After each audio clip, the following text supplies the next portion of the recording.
Hi hello అండి అందరికీ welcome back to my channel Rajani's diary. ఈరోజు మన ఛానల్లో శనగపప్పు సగ్గుబియ్యం పాయసం ఎలా చేయాలో తెలుసుకుందామా ఫ్రెండ్స్.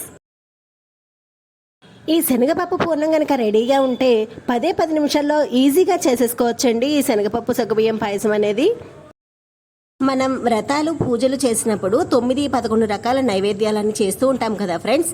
అలాంటప్పుడు బూరెల కోసం మనం శనగపప్పు పూర్ణం చేస్తూ ఉంటాం కదా.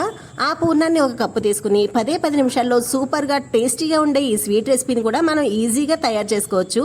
ఇంకెందుకండి ఆలస్యం, పదండి ఈ సింపుల్ అండ్ టేస్టీ రెసిపీ ఎలా చేయాలో చూసేద్దాం. ముందుగా నేను స్టవ్ వెలిగించి ప్యాన్ పెట్టుకుని నెయ్యి వేసుకున్నానండి. దానిలో నేను ఇప్పుడు జీడిపప్పు కిస్మిస్ ఫ్రై చేసుకుంటున్నాను. ఈ డ్రై ఫ్రూట్స్ని వేయించుకుని ఒక కప్పులోకి తీసుకుని పక్కన పెట్టుకుంటున్నానండి. ఇప్పుడు నేను అదే ప్యాన్లో 2 కప్పుల వరకు వాటర్ తీసుకుంటున్నాను. వాటర్ బాగా బాయిల్ అయ్యాక ఇందులో ఒక 5 నిమిషాల ముందే నానబెట్టుకుని ఉంచుకున్న 1/2 కప్పు సగ్గుబియ్యం వేసుకుంటున్నానండి. నేను ఇక్కడ చిన్న సగ్గుబియ్యం తీసుకున్నానండి. ఈ సగ్గుబియ్యాన్ని నేను 5 నిమిషాల ముందే నానబెట్టి ఉంచుకున్నాను. ఇలా నానబెట్టి ఉంచుకోవడం వల్ల త్వరగా ఉడికిపోతాయి అన్నమాట. ఈ సగ్గుబియ్యం 70% వరకు కుక్ అయ్యే వరకు ఇలా తిప్పుతూ ఉండాలండి.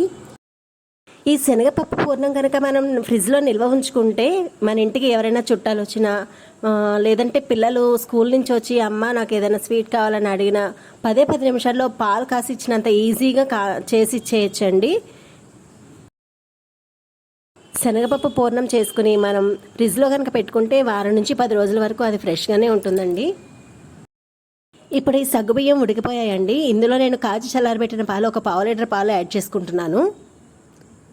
పాలు సగ్గుబియ్యం కలిపి ఒక 2 నిమిషాలు ఉడికాక ఇందులో నేను ఇలాచీ పొడి వేసుకుంటున్నానండి. ఇప్పుడు గ్యాస్ని లో ఫ్లేమ్లో ఉంచి 1 కప్పు పూర్ణాన్ని నేను ఇందులో వేసి బాగా మిక్స్ చేసుకుంటున్నానండి. ఎక్కడా ఉండలుగా ముద్దలుగా లేకుండా బాగా మిక్స్ చేసుకోవాలండి. ఇలా మిక్స్ చేస్తూ ఉండాలి. మంట లో ఫ్లేమ్లోనే ఉంచుకోవాలండి. ఈ మిశ్రమం కొంచెం దగ్గర పడ్డాక ఇందులో మనం ముందుగా వేయించి పెట్టుకున్న డ్రై ఫ్రూట్స్ని యాడ్ చేసుకుంటున్నానండి. ఇప్పుడు ఈ కన్సిస్టెన్సీలో ఉన్నప్పుడు మనం గ్యాస్ ఆఫ్ చేసుకోవచ్చండి. ఎందుకంటే ఇది చల్లారిన తర్వాత కూడా ఇంకా కొంచెం చిక్కబడుతుంది. శనగపప్పు పూర్ణంలో ఉన్న స్వీట్ సరిపోకపోతే గ్యాస్ పై నుంచి దించాక మనం 1 నుండి 2 స్పూన్ల వరకు బెల్లం పొడి యాడ్ చేసుకోవచ్చండి. ఇంతేనండి, 10 నిమిషాల్లో మన శనగపప్పు సగ్గుబియ్యం పాయసం రెడీ అయిపోయిందండి. ఇక మనం సర్వింగ్ బౌల్లో తీసుకుని సర్వ్ చేసుకోవడమేనండి. శనగపప్పు పూర్ణం కనుక రెడీగా ఉంటే 10 నిమిషాల్లో సింపుల్ అండ్ ఈజీగా చేసేసుకునే మంచి రెసిపీ అండి ఇది. ఇదండి ఇవాల్టి వీడియో. మరొక మంచి వీడియోతో మళ్ళీ మిమ్మల్ని కలుస్తాను. వీడియో నచ్చితే లైక్ చేయండి, షేర్ చేయండి, సబ్స్క్రైబ్ చేయండి ఫ్రెండ్స్. మీ ఫ్రెండ్స్ అండ్ రిలేటివ్స్కి షేర్ చేయండి. మరొక మంచి వీడియోతో మళ్ళీ మిమ్మల్ని కలుస్తాను ఫ్రెండ్స్. అంతవరకు బాయ్ బాయ్.